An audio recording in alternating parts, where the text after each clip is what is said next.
Hopefully it's stabilized now.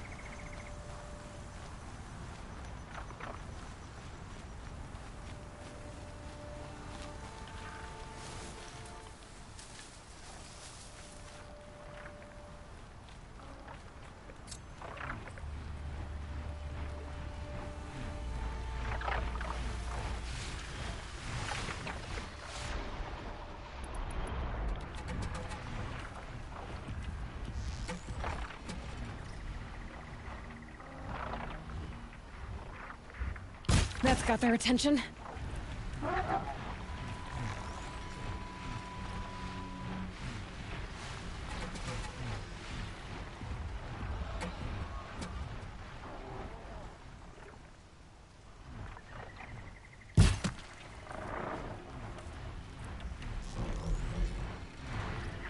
Oh boy.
Got it.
save this for later.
Not my best kill, but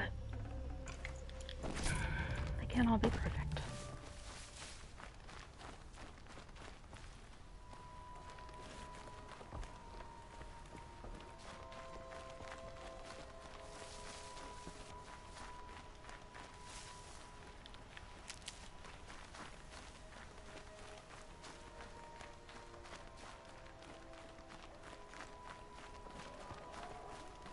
Data point.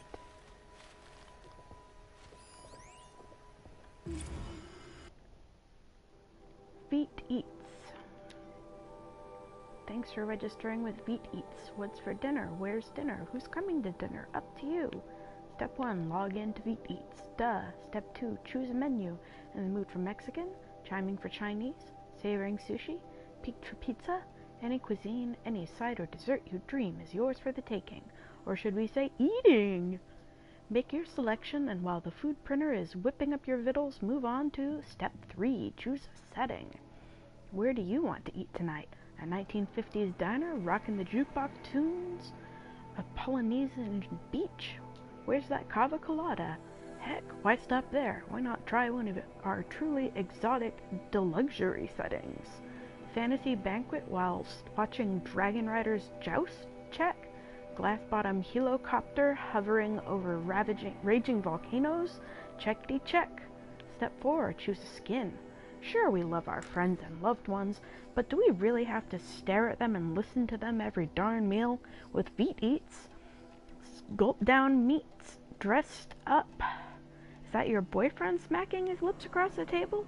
Or is that Hollow Star Ryan Kasabian glowering at you with animal desire? Is that your kid screaming how she wants more nuggets?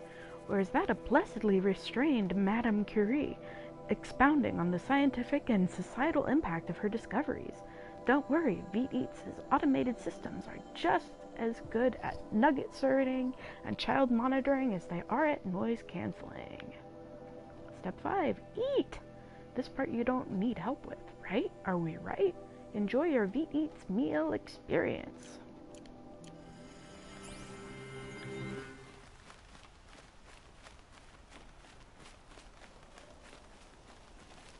Keep that for later.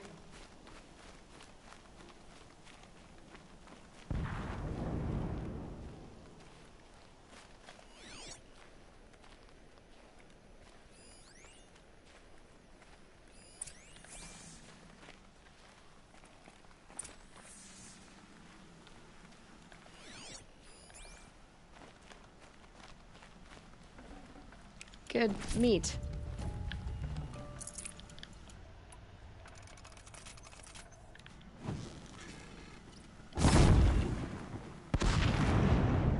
Ho there!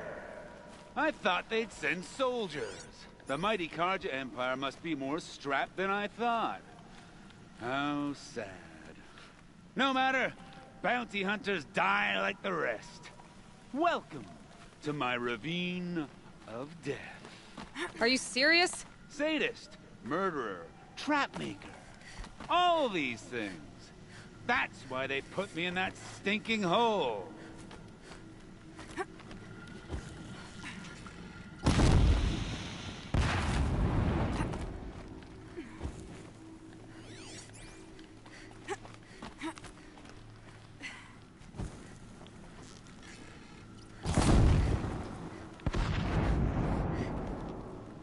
Careful now. Don't slip.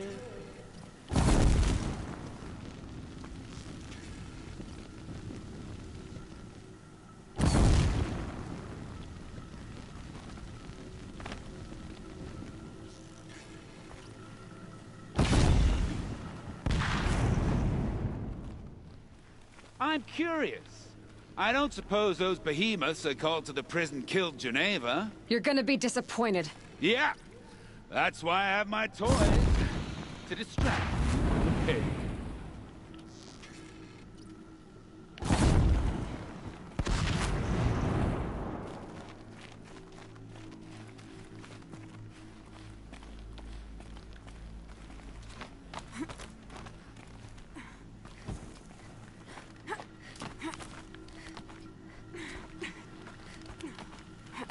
Not yet, little acrobat. Whoopsie!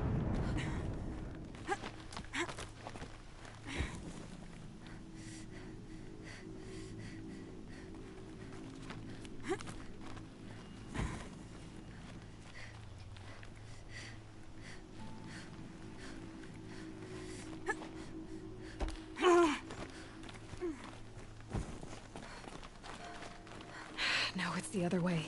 Into the ravine.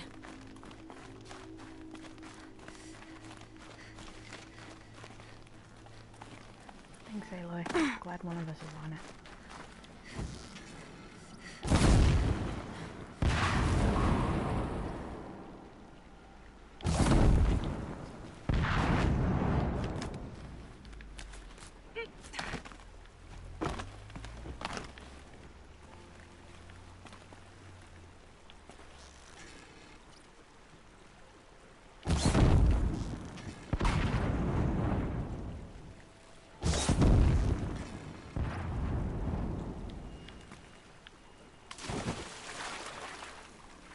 But you're not on fire yet. I'd be a little disappointed.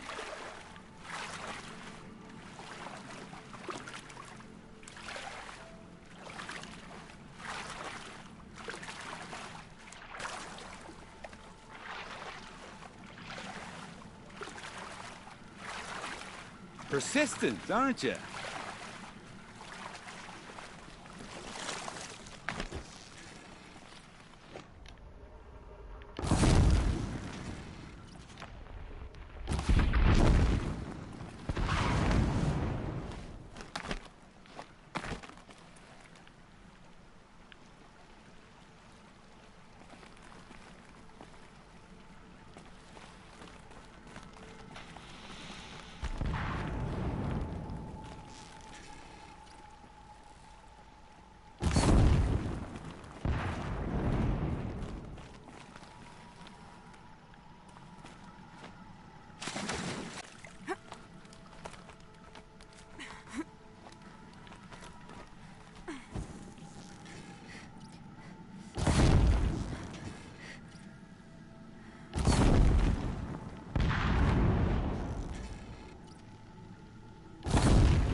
No. Girl, you better stop diving.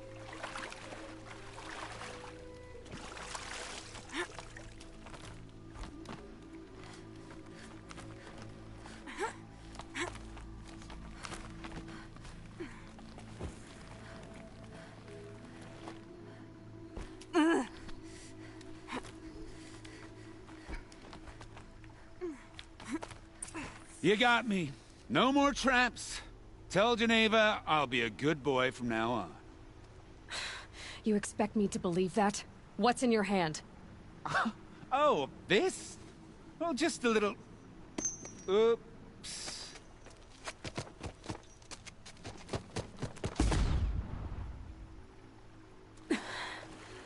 I guess he died doing what he loved. That's a one way of looking at it.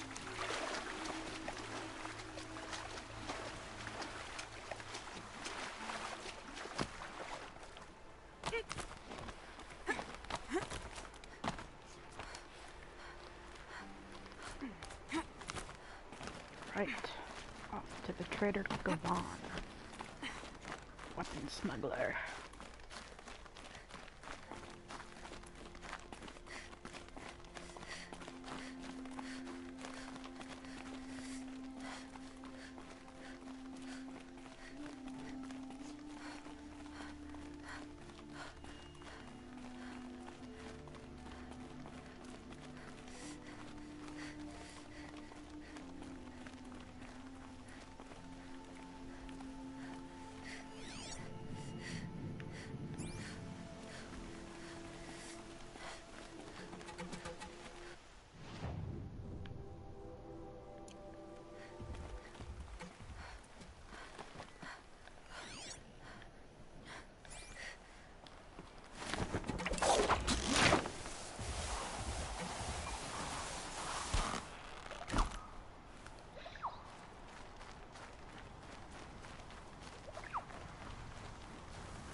That wasn't a warning.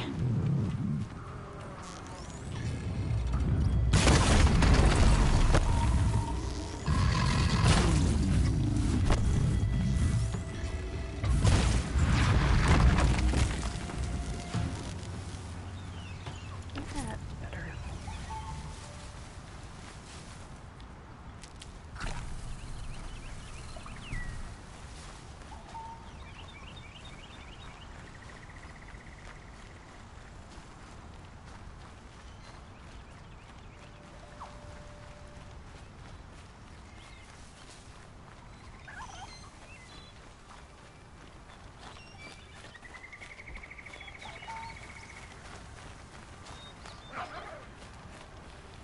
Stocking up.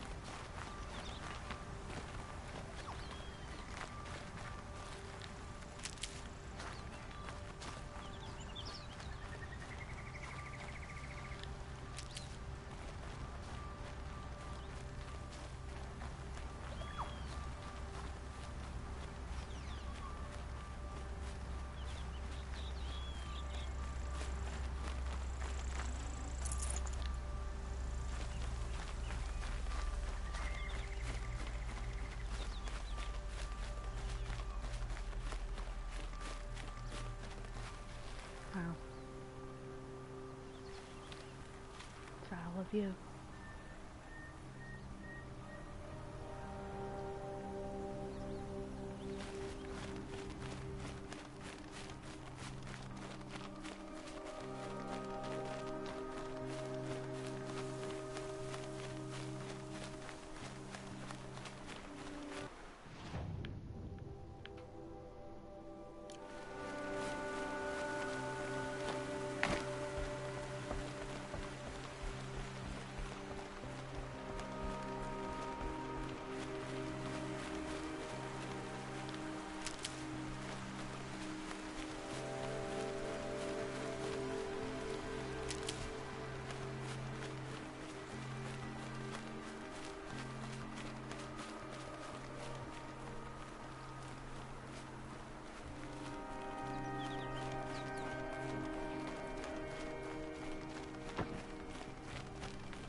bet those traitorous Oseram will just conveniently lose Dervahl.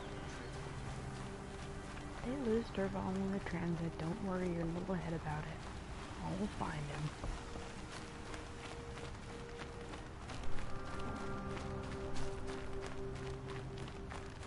Cost you a shard. What we need, leave the rest. Is the assassin really an Oseram? You'll like what I have for sale, I promise. Here. See for yourself. Don't forget to stock up before you're on the road. Only the finest goods here. You'll like what I have. Take a look. I'll give you a good price. You'll regret not stopping when you're in the thick of it. You'll regret not stopping when you're in the thick of it. Nightmare. Don't pass up these goods.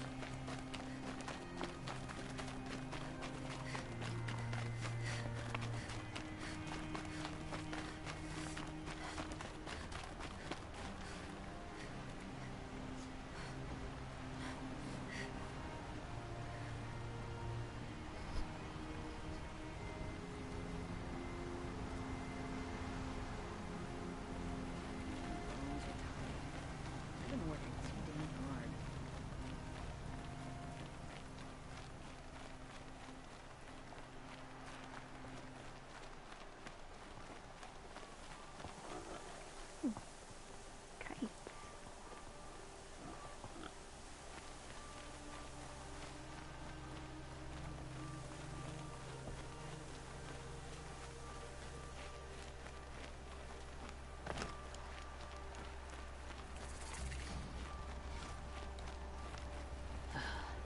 Like to see one of those nobles work the land.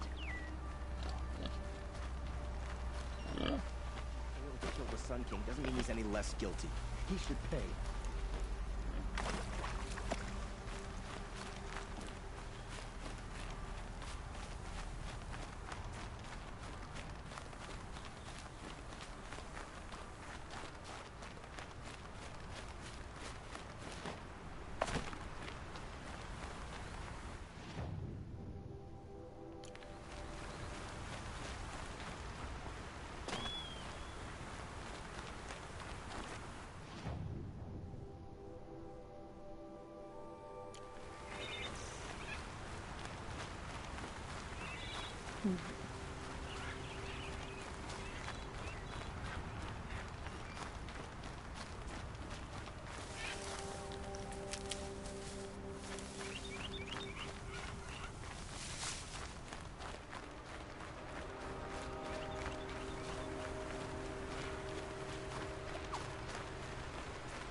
Find a way up.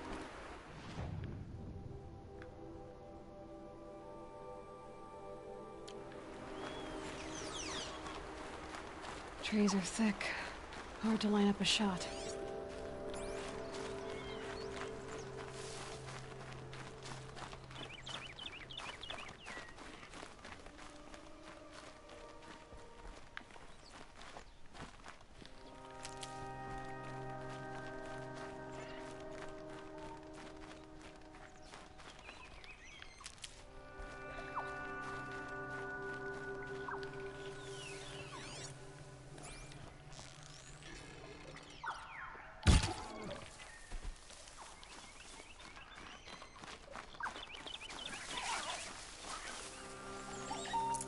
That'll keep my stomach quiet.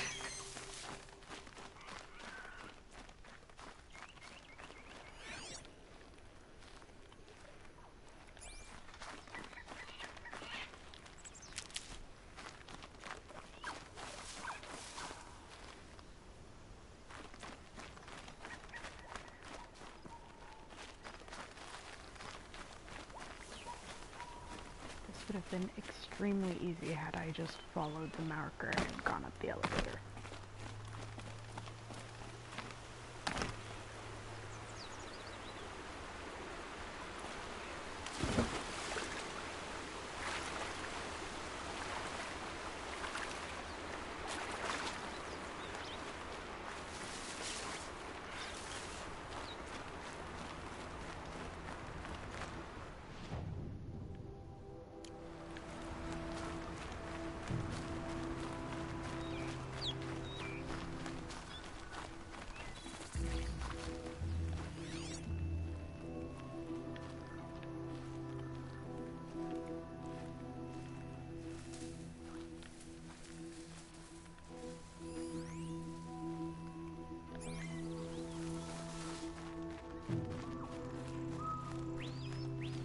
these will keep.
Scrabbling a bit.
Deal with them quickly.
I guess it could have been worse, right?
If this Gavon came through here, the inn seems like a good place to start asking.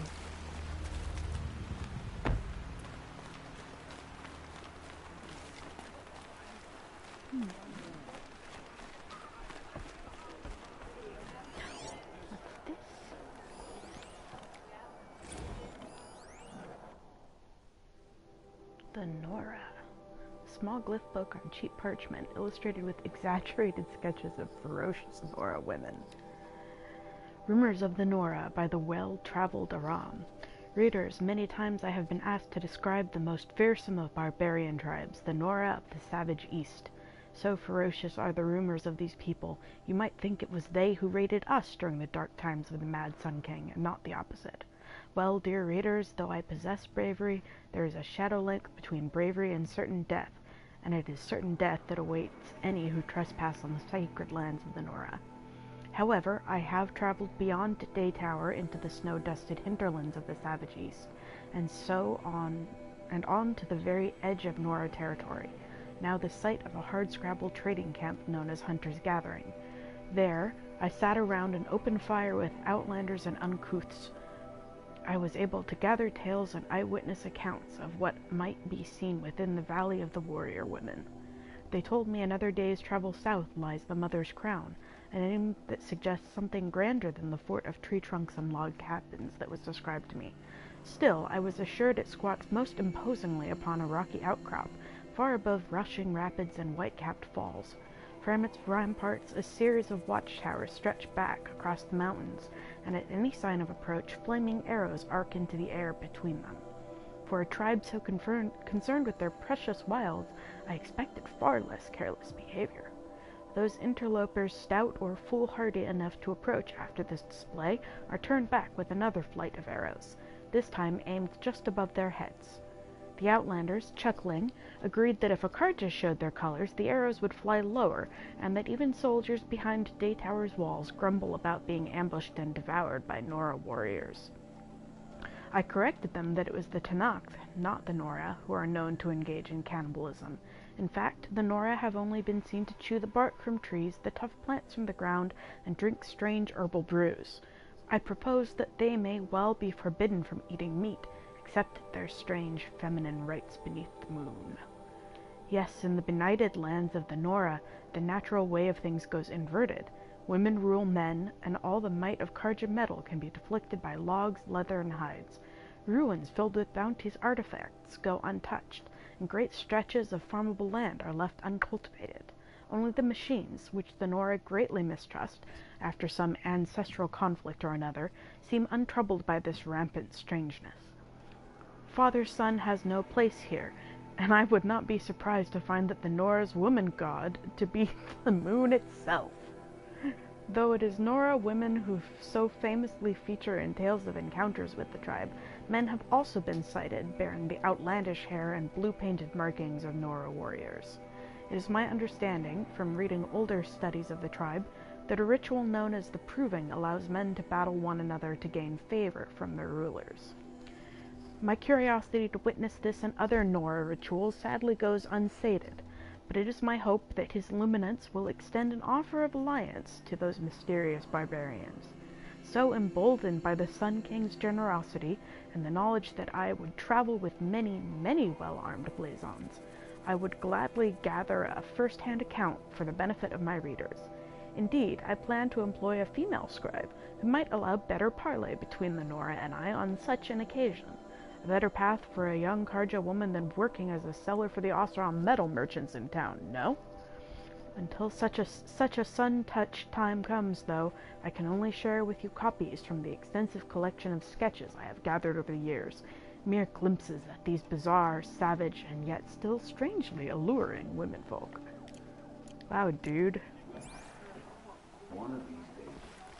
As the sun is my witness, never had a Nora in my house. What about a man named Gavan? No. Can't say I've heard that name. But we're a trading town. Get a lot of people through. All kinds, I'm sure. Like ones who don't want to be followed. I never heard of your Gavan. If he's trouble, well, can't say I'm sorry. Now, I've things to be doing, Nora girl, if you don't mind. Oh, he wasn't suspicious at all. Time to take a look around.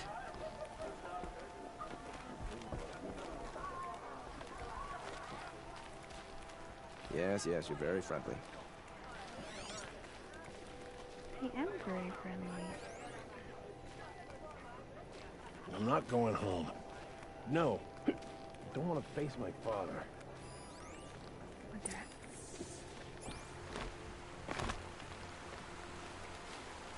Hello, Gavan. You wouldn't have gotten this off without help. But you didn't make for the harbor. And you didn't go alone. Oof, lots of side quests in this place. Come back.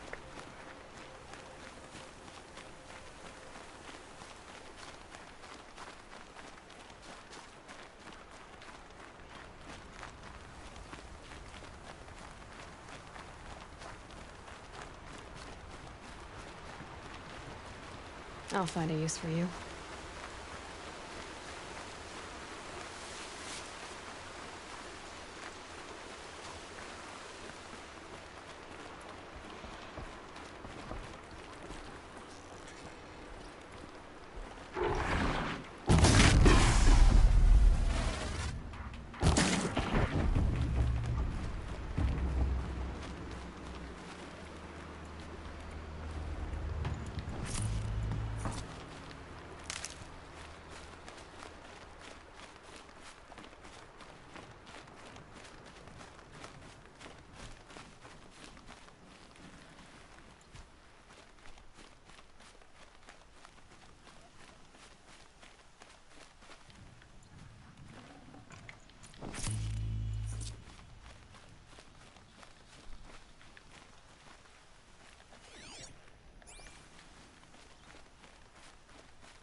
So did Gavan find his friends or his enemies? Suppose they're all the same to me.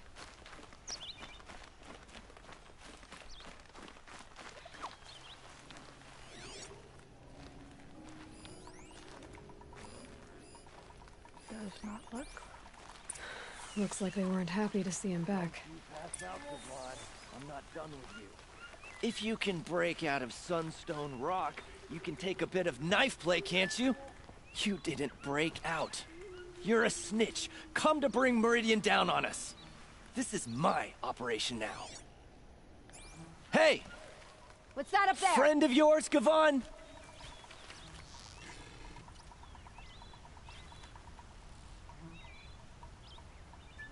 We got Still intruders! surprised. Gonna destroy you.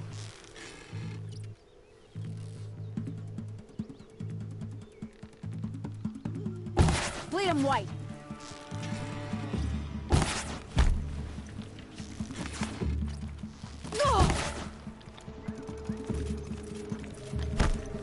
Cover the area.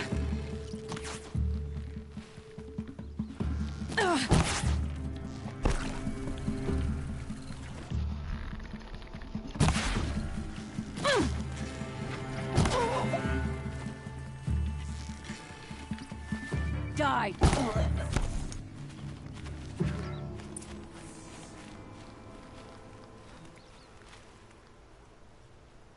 They sent you to take me back to Sunstone? Not to take you back. Huh. Well, Hashiv's done your job for you. Geneva said you were a smuggler, only for the shards. Is that true? I could tell you anything. A sick mother, or I did it for the poor children. But you'd be lying. In the year I spent in the cage, all I regretted was killing that guard. Because it got me caught. You can take that back to Sunstone Rock. Sure.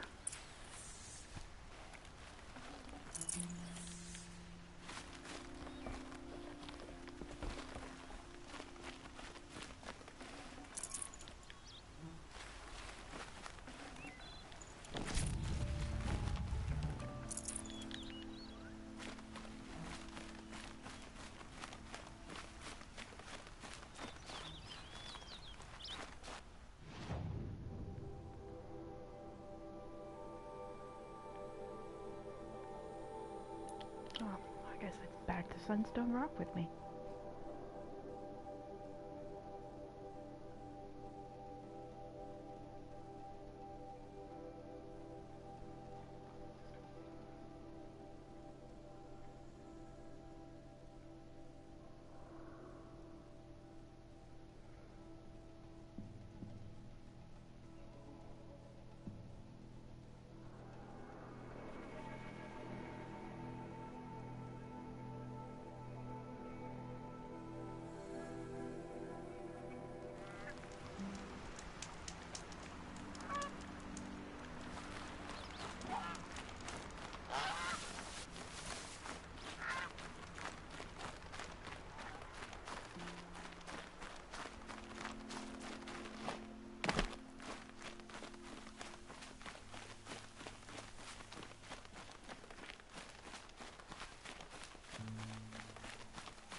No, I'm awake and alert. Oh, damn it.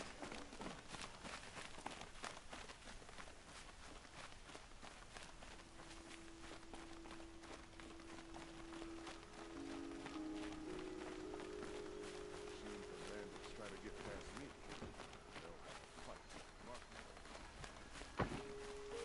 It's always the ones you least expect that cause you trouble.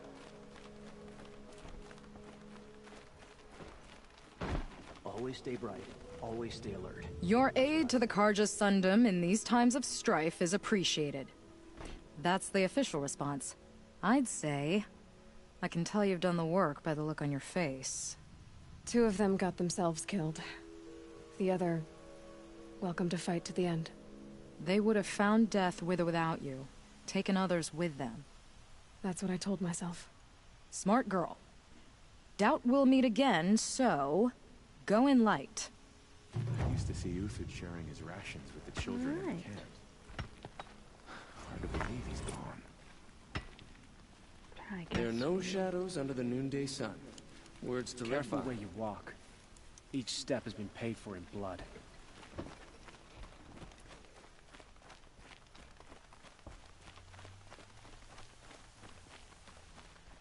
Oh, I think that was some good progress for today. Gonna close it out with a vantage.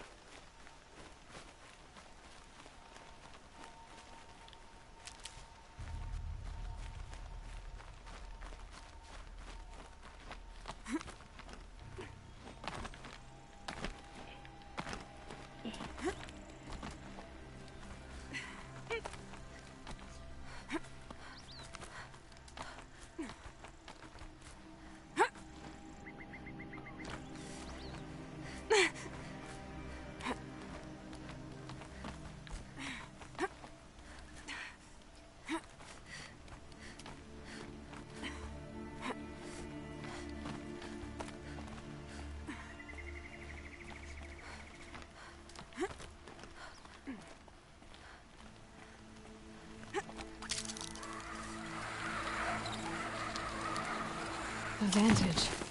I wonder what it'll show.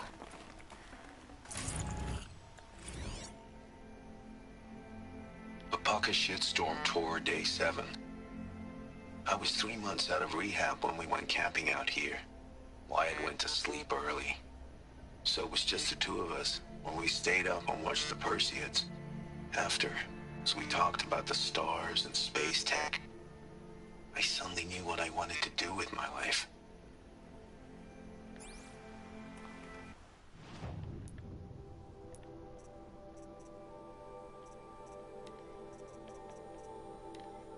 Monument Valley. Hi, Ma. It was August.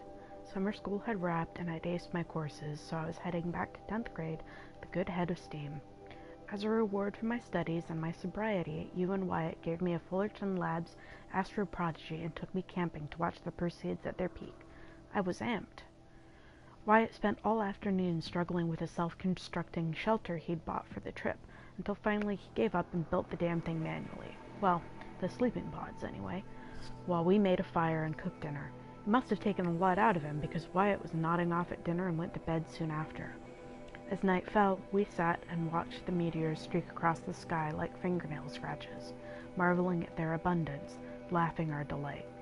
After an hour or so, you asked me to teach you the constellations, so I launched the Astro Prodigy and played Professor, spouting off about each star group as the drone magnified them. Later, I had it zoom in on the Odyssey, which was still being constructed in orbit back then. It was another year or two before they abandoned it. We could actually see the robots building it, zipping across the hull like little fireflies. So I jabbered about that, which got me started on yammering about the robots at Faro and other corporations. Even Metallurgic had begun sending up to mine helium-3 from Luna and metals from the asteroid belt. The more I spoke about space tech, the more excited I became. But I was getting cold, too. Deserts at night are like that. So I sat back down next to you, and we huddled under the camp blanket. For a little while, we were quiet. I wanted to say what I was thinking, but it felt ridiculous. But then Wyatt snored explosively from inside the shelter, and we giggled, and our laughter seemed to make an opening for me to just go ahead and say it. That I, your delinquent son who'd almost flunked out of high school, who'd nearly died of an OD at a Bashcore concert, wanted to be an aerospace engineer and make the sorts of machines we'd been talking about. Robots to gather resources in the solar system, maybe even ones that could travel to other stars and colonize new worlds.